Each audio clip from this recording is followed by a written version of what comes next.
the spark in the garage. The garage, usually a symphony of clangs and whirs, settled into an unusual quiet as Art Henderson eased the hood of Sarah's beat-up sedan closed. The final click resonated through the oil-scented air. He wiped his grimy hands on a rag that had seen better decades, a faint smile playing on his lips. "She's purring like a kitten, Sarah. Good to go." Sarah, leaning against the fender with a casual grace, cocked her head. Her bright eyes sparkled with mischief. "Are you absolutely, positively sure, Mr. Henderson? I mean, I just turned 18. Maybe you should. I don't know. Double-check under the hood again? Just in case." She grinned, a playful challenge dancing in her gaze. Art, usually unflappable, felt a faint blush creep up his neck.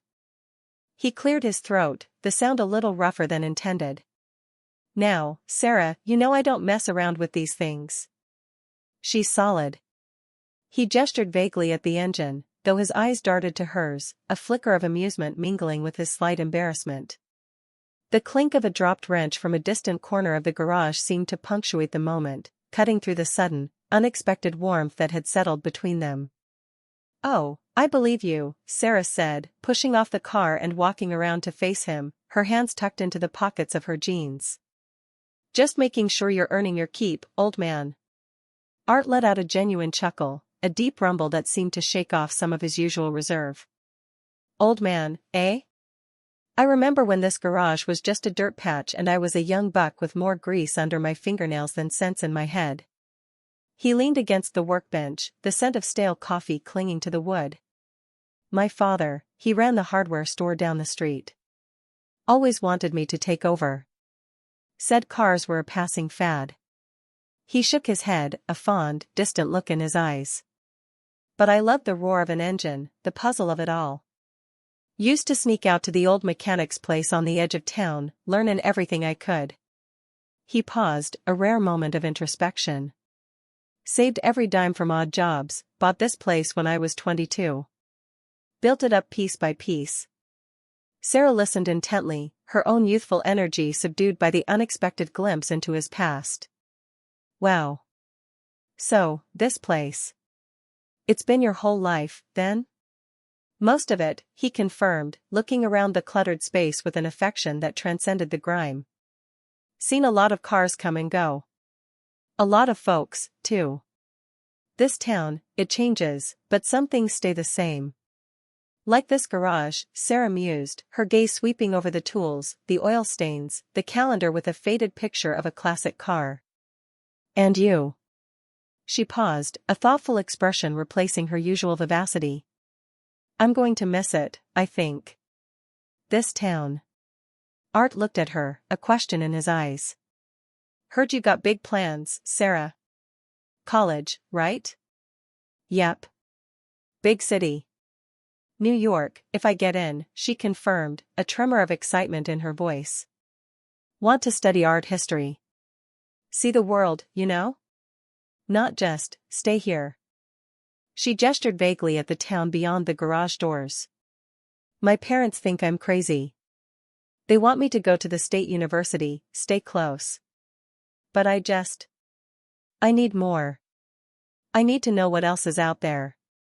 Her voice held a note of quiet desperation, a yearning that was palpable. Art nodded slowly, the understanding in his eyes surprising her. "Always felt a bit like that myself, in my younger days. Before I found my calling here, anyway. The world's a big place, Sarah. Go see it. Don't let anyone tell you you can't." He met her gaze, a genuine warmth radiating from him.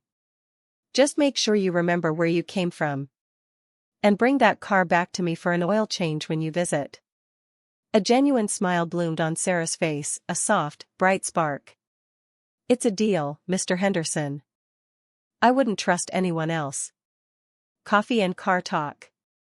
The garage air, thick with the scent of spent oil and simmering metal, was becoming surprisingly familiar. Sarah, a travel mug clutched in her hand, pushed open the side door, the jingle of the bell announcing her arrival.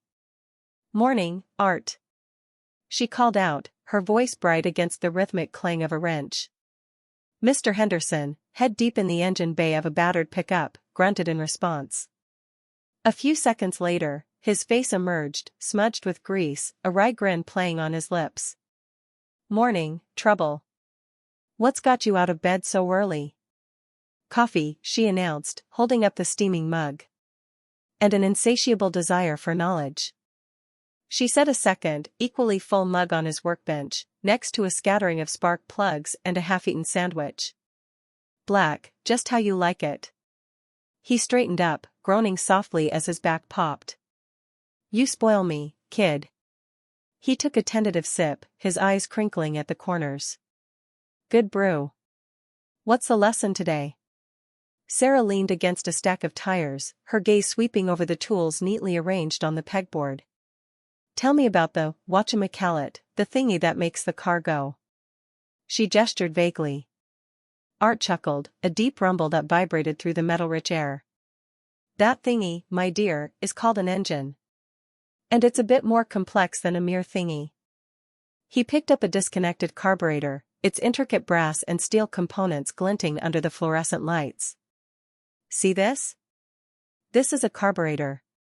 It mixes air and fuel, creating a combustible mixture that the engine then ignites." He turned it over in his calloused hands, pointing out various nozzles and valves.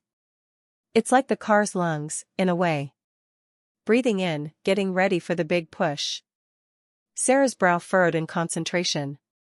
"So, it's not just one big explosion?" "Precisely.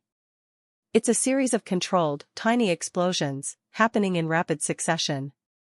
That's what makes the wheels turn." He went on, patiently explaining the pistons, the crankshaft, the camshaft, transforming what had once been a mysterious jumble of metal into a logical, albeit complex, system. He spoke with a quiet passion, his hands gesturing, illustrating each point with an almost artistic flair. As he talked, Sarah found herself captivated. Not just by the mechanics, but by the unexpected depth of Art's knowledge, the way his eyes lit up as he described the elegant engineering of a vintage engine.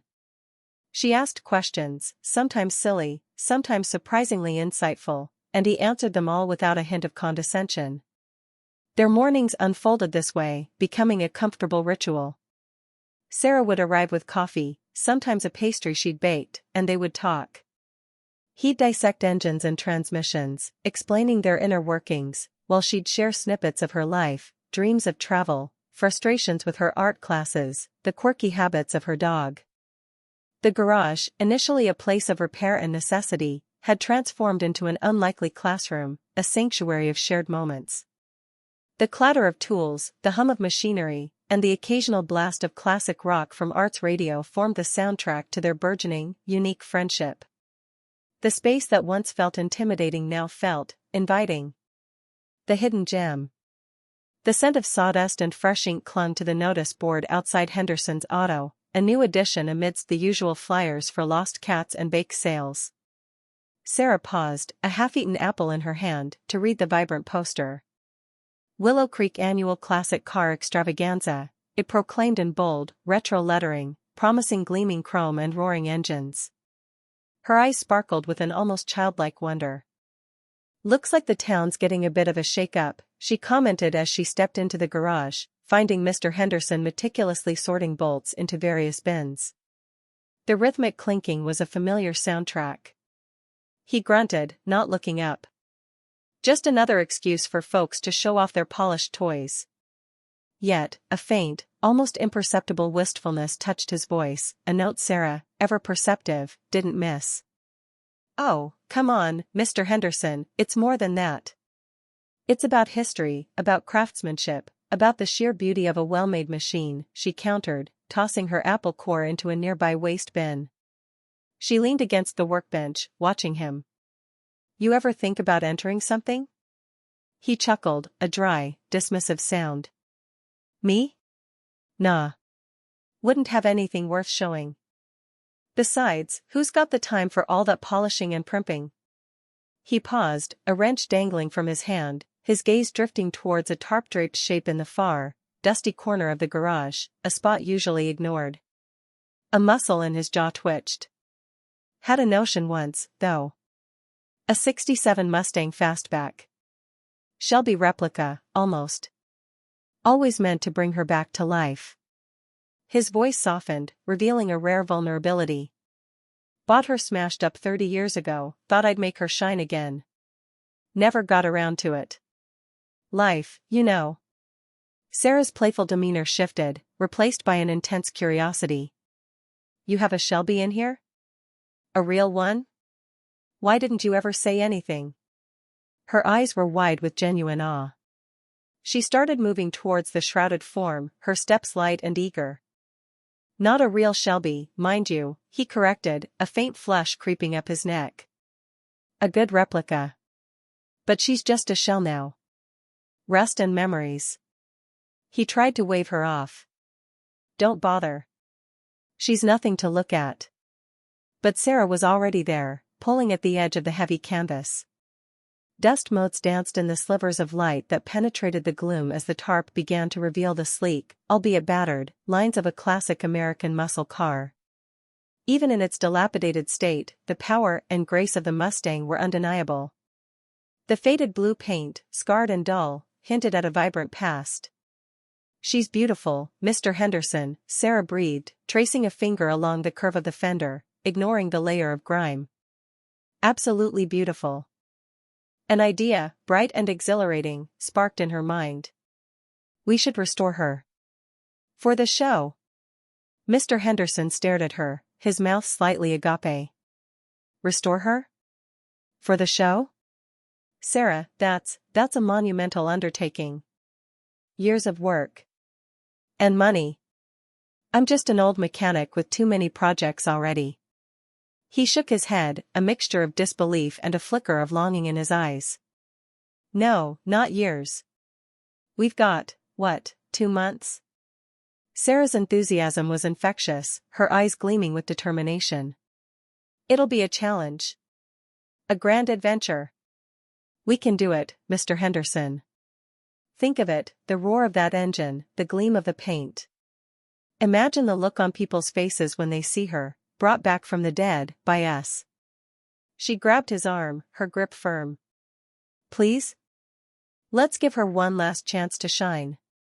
He looked from the car to Sarah, her face alight with an almost childlike conviction. Her energy was a whirlwind, pulling him into its orbit. The practicality of it all screamed at him, but then he saw the Mustang again, not as a forgotten relic, but as a potential masterpiece. A dream he'd kept hidden for decades. A slow smile, hesitant at first, then genuinely warm, spread across his face. Well, he drawled, pushing his spectacles higher on his nose, I suppose a little challenge never hurt anyone. But you'll be doing most of the dirty work, young lady. Sarah beamed, already picturing the finished car. Deal. Grease and laughter. The heavy canvas tarp, thick with years of settled dust, gave way with a dramatic flourish as Mr. Henderson yanked it free. A cloud of fine gray powder billowed into the motes of sunlight streaming through the high windows, making Sarah cough and wave a hand in front of her face. Beneath it sat not the rusted hulk she'd imagined, but a surprisingly elegant form, albeit one shrouded in a deep patina of neglect.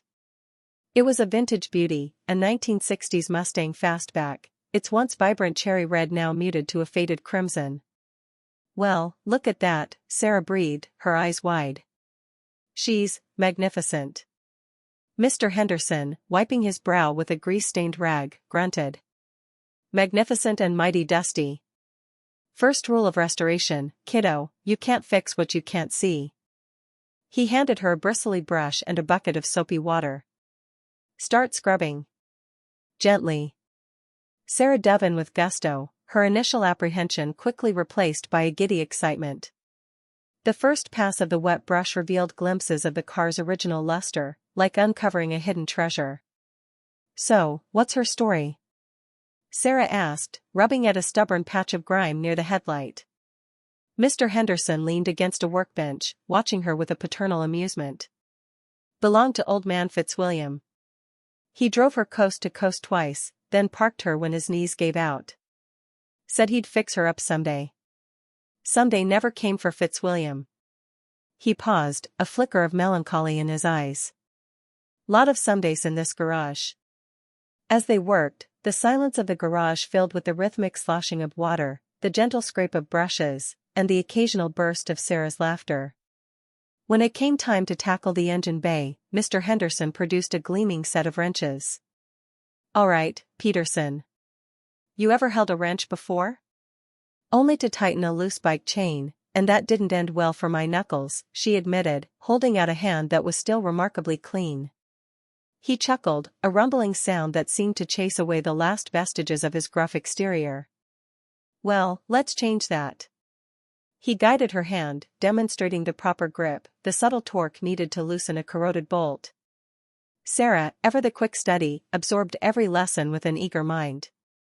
Her fingers, initially clumsy, soon moved with a surprising dexterity, getting smudged with grease and oil, a badge of honor she wore proudly. "This little beauty is a carburetor," he explained, pointing with a calloused finger. "Feeds the engine. And this, my dear, is a spark plug. No spark, no go." Sarah's brow furrowed in concentration. "So, it's like, the heart and the nerves of the car?" Mr. Henderson paused, considering her analogy. A slow smile spread across his face. "Something like that. You're a natural, Peterson."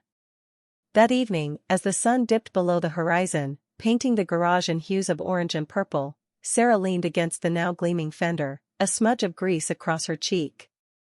"I think I found my calling, Mr. Henderson. Grease and glory."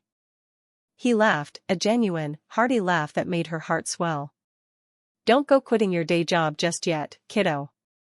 But you're not half bad with a wrench. And you ask the right questions." Their shared effort had not only transformed the car, but also their relationship. The initial polite distance had dissolved into a comfortable camaraderie, built on mutual respect and shared passion. As Sarah left, waving goodbye to the old mechanic, she realized the garage no longer just smelled of oil and steel. It smelled of possibility, and the sweet, exhilarating scent of new beginnings. The missing piece. The heavy scent of aged gasoline and something vaguely metallic clung to the air as Art grunted, pulling a wrench from the murky depths of the engine bay. "All right, Sarah, let's see what we're working with here," he announced, his voice a low rumble. Sarah, perched on a dusty toolbox, peered over his shoulder. The engine, a skeletal labyrinth of rusted components and oil-slicked wires, looked more like a forgotten archaeological dig than the heart of a vehicle. "So, this is the beast you've been telling me about?" she asked, a playful glint in her eye. "Looks more like a sleeping dragon that's been asleep for, a few centuries." Art chuckled, a dry, raspy sound. "Give it time, young un. There's magic in these old bones." He pointed with a grease-stained finger. "We've stripped away the worst of the corrosion here. Now we need to get into the fuel injection system. It's a bit of a delicate dance." Hours dissolved into the rhythmic clinking of tools and the occasional grunt from Art. Sarah, initially just an observer, found herself handing Art specific wrenches, her curiosity piqued by the intricate machinery. The garage, usually a place of solitary focus for Art, buzzed with a new, collaborative energy. They were making steady progress, carefully cataloging each removed part, cleaning what could be salvaged, and setting aside what needed replacement. Then, the rhythm faltered.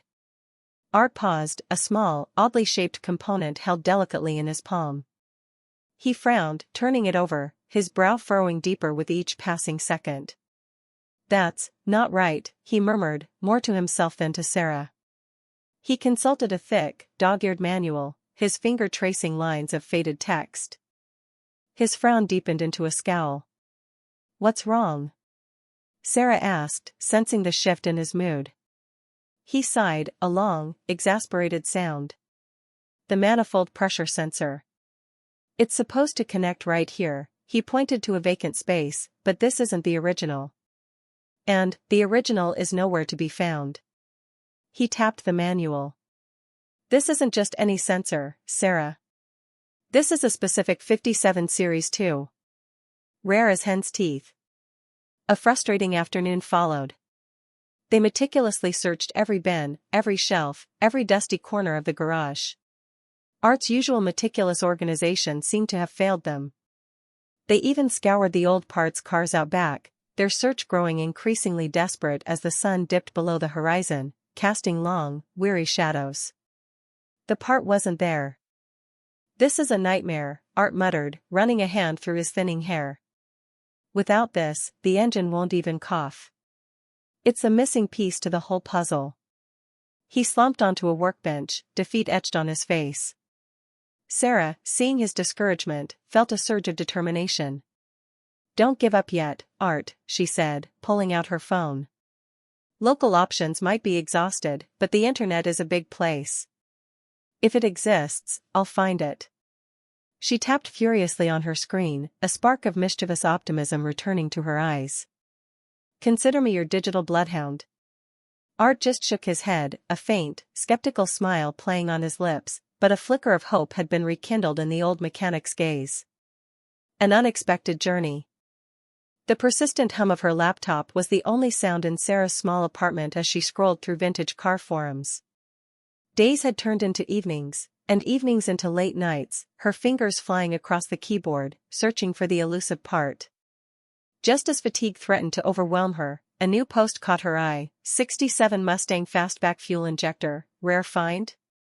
The username was gearhead_Leo. She clicked, heart thrumming. "Hey Leo," she typed, a sudden burst of energy coursing through her. "I saw your post about the fuel injector. I'm looking for one for a 67 Mustang. Is it still available?" A reply came almost instantly. "Sarah. Wow, quick on the draw. Yeah, it's not mine, but I know someone who has it. An old family friend, actually. Lives a few towns over, but she's pretty particular about who she sells to." Sarah grinned. "Particular is good. Means it's probably well cared for. Any chance you could put me in touch?" "I'll do better," Leo responded. "I'll call her. Clara Hayes. She's a character, but a good one. Let me see what I can do." The next morning, Mr. Henderson found Sarah practically bouncing in the garage, a wide smile plastered across her face. "Mr. Henderson, you are not going to believe this. I found it." Well, Leo found it, but still. "It's in Willow Creek, just a few hours' drive." He blinked, wiping a greasy rag across his brow. "Willow Creek, you say? That's a bit of a trek for a car part."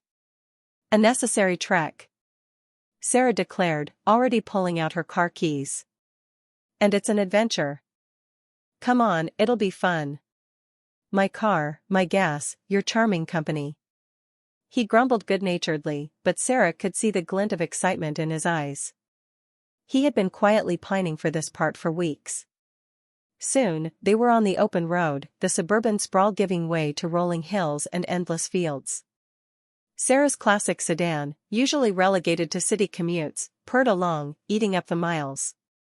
The air conditioner hummed a steady tune, and the scent of gasoline and old upholstery filled the cabin, a familiar comfort. "So, what's this Clara Hayes like?" Mr. Henderson asked, breaking the comfortable silence. "Leo said she's a character," Sarah replied, eyes on the winding road. "And particular. Sounds like someone who appreciates a good story, maybe." Hours later, the sign for Willow Creek appeared. The town was a charming collection of antique shops and houses with wraparound porches. They found Clara Hayes's address, a small, meticulously maintained cottage with a vibrant rose garden. A woman with a shock of silver hair and a mischievous twinkle in her eyes answered the door. "Arthur Henderson, you old dog," Clara exclaimed, a wide smile spreading across her face. "I haven't seen you since, well, since that incident with the Model T and the prize-winning pig at the county fair." Mr. Henderson's face turned a delightful shade of crimson. "Clara. What a surprise. Leo didn't mention you were the Clara Hayes." Clara laughed, a rich, hearty sound. "And who's this bright young thing you brought along, Arthur? Not another mechanic's apprentice, I hope? You always did have a soft spot for strays." Sarah chuckled, extending her hand. "Sarah Peterson." and yes, a mechanic's apprentice of sorts. We're here about the fuel injector for a '67 Mustang? Clara's eyes lit up. Ah, the Mustang. Leo told me. Come in, come in. I've got it tucked away in the shed. But first, Arthur, you're going to tell me every single detail about what you've been up to since you vanished off the face of the earth. As Clara led them through a hallway filled with photographs and quirky collectibles, Sarah caught Mr. Henderson's eye. He offered a sheepish grin, and for the first time, Sarah realized this wasn't just about a car part, it was about rekindling an old friendship, an unexpected journey leading to a heartwarming reunion. The final push. The fluorescent lights of Henderson's garage hummed, casting stark shadows across the workbench laden with tools and parts. The air, thick with the familiar scent of petroleum and metallic dust, had become their world. Days blurred into nights, marked only by the rising and setting of the sun visible through the grime-streaked windows. Sarah, fueled by coffee and an almost manic energy, meticulously wiped down a gleaming chrome valve cover. Art, his brow furrowed in concentration, carefully positioned the rare carburetor onto the engine block, his calloused fingers moving with a practiced grace that belied their age. Easy now, old man, Sarah chirped, her voice raspy from lack of sleep. Don't drop that beauty. That's our ticket to glory, remember? Art grunted, a soft chuckle escaping his lips. Just trying to make sure it's seated right, imp. This ain't like bolting on a license plate. The precision required for the vintage engine's reassembly was immense, each gasket and bolt needing perfect alignment. They worked in a silent rhythm for a time, the only sounds the metallic clink of wrenches and the soft scrape of sandpaper. Hours later, the engine began to take shape. The rare part, a delicate piece of engineering, was nestled securely in its place. Sarah, smudged with grease but still sparkling with determination, handed Art a torque wrench. Next up, the intake manifold, she announced, consulting a faded diagram taped to the wall. Then wiring. Oh, and don't forget the fuel lines. We want her purring, not sputtering. The exhaustion was a heavy cloak, threatening to pull them under. Art stretched, a groan escaping his lips as his back protested. Think we can get a few more hours in tonight, Sarah? My eyes are starting to see double. Sarah paused, rubbing her own tired eyes. We're so close, Art. Just a little further. Imagine that engine roaring to life. Imagine the looks on everyone's faces at the show. Her words, though tired, held a spark that reignited his own fading resolve. We can do this. 2 more hours, then we crash. They pressed on, the silence punctuated by soft murmurs of encouragement and the occasional frustrated sigh. Sarah learned to identify obscure fittings by touch alone, her nimble fingers navigating the tight spaces under Art's patient guidance. He, in turn, found a renewed vigor in her youthful enthusiasm, her quick wit a welcome distraction from the mounting fatigue. The engine, a mosaic of gleaming metal and intricate components, slowly became whole. As dawn began to paint the sky in hues of rose and violet, a faint but distinct click echoed through the garage. Art tightened the last bolt, his hand steady despite the tremors of exhaustion running through him. He looked at Sarah, a triumphant grin slowly spreading across his face. She met his gaze, her eyes wide with a mixture of relief and exhilaration. The engine was complete. The mechanical heart of the classic car, painstakingly resurrected, was ready for its moment. The car show deadline, now mere hours away, no longer felt like an insurmountable barrier, but a finish line within their grasp. Shine and spirit. The last rays of the setting sun, filtered through the grimy garage window, caught the chrome bumper of the '65 Mustang, making it gleam like a freshly minted coin. Sarah, humming a tuneless melody, meticulously ran a microfiber cloth over the deep sapphire blue paint, her reflection a shimmering distortion in its flawless surface. Almost there, Art, she called out, her voice bright with anticipation. This thing's going to blind the judges. Art, bent over the engine bay, gave a grunt of agreement, his brow furrowed in concentration as he tightened a final bolt. He wiped his hands on a greasy rag, then stepped back, surveying their handiwork with a slow, satisfied nod. The Mustang, resurrected from years of neglect, now sat poised and magnificent, every curve and line a testament to countless hours of dedication. The scent of polish mingled with a faint aroma of gasoline and old leather, a perfume unique to their shared triumph. "Ready for its debut, I reckon," Art murmured, a rare smile crinkling the corners of his eyes. He reached out, gently running a calloused finger along the fender, a gesture of quiet pride. Sarah beamed, her energetic spirit almost vibrating with excitement. "It's more than ready, Art. It's glorious. People are going to be queuing up to see it." She stepped back, admiring the car, then turned to Art, a mischievous glint in her eyes. "Though, maybe we should put a sign up, 'No drooling on the paintwork.'" Art chuckled, a gruff sound that softened his usually serious demeanor. "Let's just get it to the show first, imp." The car show was a vibrant kaleidoscope of polished steel, roaring engines, and enthusiastic chatter. Their Mustang, nestled among a fleet of meticulously restored classics, drew a steady stream of admirers. People lingered, their eyes tracing the elegant lines, some pointing out the subtle custom touches Art had painstakingly integrated. Sarah, leaning casually against the fender, explained the restoration process to anyone who asked, her passion infectious. Art stood beside her, his arms crossed, a quiet satisfaction radiating from him as he watched the appreciation in people's eyes. He'd offer a concise, technical detail when prompted, but mostly, he let Sarah's effervescent storytelling carry the narrative. "The engine sings, doesn't it?" one man remarked, peering under the hood. "You don't often see this level of detail anymore." Sarah grinned. "That's Art's magic. He rebuilt it from the ground up." She nudged Art playfully. "He practically talks to the pistons." Art just cleared his throat, a faint flush rising on his cheeks, but a small, proud smile played on his lips. As the afternoon wore on, the tension in the air grew palpable. The judges, clipboards in hand, moved slowly from car to car, their expressions unreadable. Sarah found herself holding her breath each time they approached the Mustang, then exhaling slowly as they moved on. She wanted to win, of course, but the genuine admiration from the crowd already felt like a victory. Finally, the awards ceremony began. The usual categories were announced: Best Paint, Best Engine, Best in Show. Their names weren't called.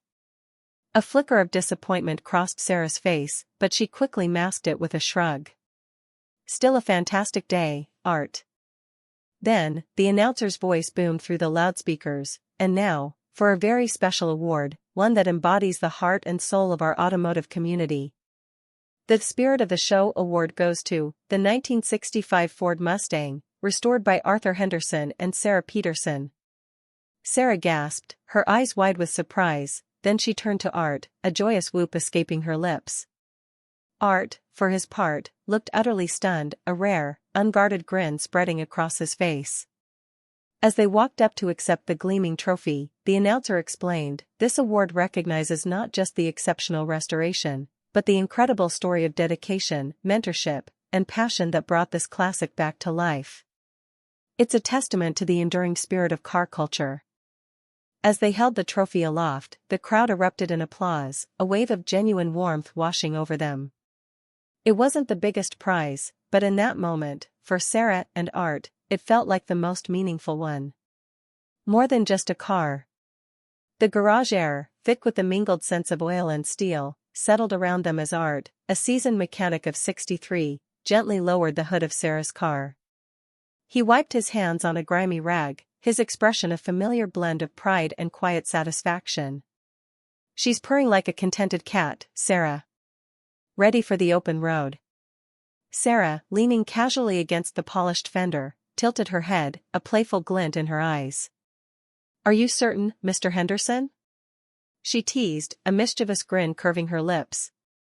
"I just turned 18. Perhaps another look under the hood? You know, just in case." Art chuckled, a nervous, almost flustered sound that was entirely new to her. The sudden silence of the tools and their trays seemed to amplify the unexpected flirtatious tension. His cheeks, usually ruddy from years of sun and engine heat, took on a deeper hue. Sarah Peterson, you're a menace, he grumbled, though a smile crinkled the corners of his eyes. The car is fine. You're fine. Now, off you go before your youthful exuberance completely distracts me. She laughed, the sound bright and clear in the cavernous space. Youthful exuberance, huh? Is that the current terminology? Pushing off the car, her gaze swept around the familiar tableau, towering tool chests, dangling air hoses, the faint imprints of past projects etched into the concrete. This place, once merely a stop on her errands, had transformed into something profound. It transcended car repairs, it was about mending something within herself. She recalled the initial frustration of a stubborn wrench, the gratifying triumph of a perfectly tightened bolt. Arriving here with a vague idea of college, a path meticulously charted by her parents, she now found a new landscape unfolding. The intricate ballet of gears and pistons, once perceived as a chore, now resonated as a symphony. The aroma of gasoline and antifreeze, initially alien, now offered an unexpected comfort. It wasn't just about the mechanics, it was about the stories etched into every chassis, the lives that had relied on these metal beasts. The hands-on work, the tactile reality of it all, had grounded her in a way she hadn't known she needed. It wasn't solely about securing a prestigious college acceptance, it was about discovering a spark, something tangible and deeply authentic. The quiet contentment of unraveling a mechanical puzzle, the easy camaraderie with art, even his gruff, readily flustered demeanor, all wove into a tapestry richer than any she'd envisioned. Her college applications, once narrowly focused on abstract theories, now possessed an unexpected dimension. She found herself researching engineering programs with a surge of enthusiasm, envisioning a future where academic pursuits merged with the deeply satisfying realm of creation and repair. You know, Mr. Henderson, she said, her voice softer now, devoid of teasing, this place, it's been more than just a garage for me. She looked at him, truly seeing the kindness beneath the gruff exterior, the genuine care he held for his craft and, she realized, for her. It's been a classroom, a therapy session, and sometimes, even a second home. He mumbled something unintelligible, turning away to fiddle with a wrench on a workbench, visibly uncomfortable with the sudden sincerity. Yet Sarah noticed the slight tremor in his hands, the subtle relaxation of his shoulders. As she walked toward the garage door, she paused, glancing back. He was still meticulously arranging wrenches, his back to her. A small, knowing smile played on her lips. She gave a quick, almost imperceptible wink in his direction, a silent confirmation of their unspoken understanding, their unique bond that had blossomed amidst the grease and grime. "See you next week, Mr. Henderson," she called out, already certain of the answer. The old garage, once a place of mere function, now hummed with the promise of countless future adventures, both mechanical and personal.